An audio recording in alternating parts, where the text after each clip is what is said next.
Assalamu alaikum, everybody. Here is Shahid. He is one of our famous coders at FEP. He's the FEP coder. He's done his project once again on Python. This time it's about Prophet Yunus alayhi salam.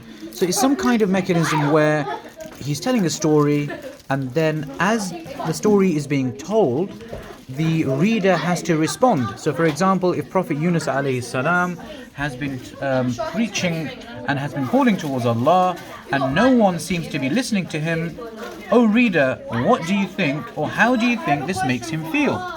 So Shahid, how do you think it makes him feel? Type that in. Angry. I know I got the spelling wrong, but that's Okay, carry on. And then the coding part of it either corrects or ensures that it's corrected. So, Shahid, how did you feel after making or coding this week? Well, pretty normal. I do it about every day, so it's nothing new.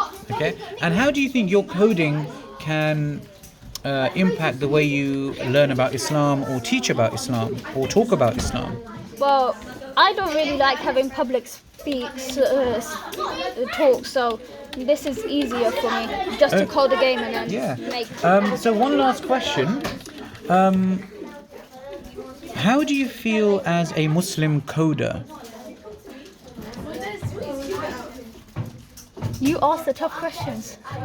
Exactly, that's my job.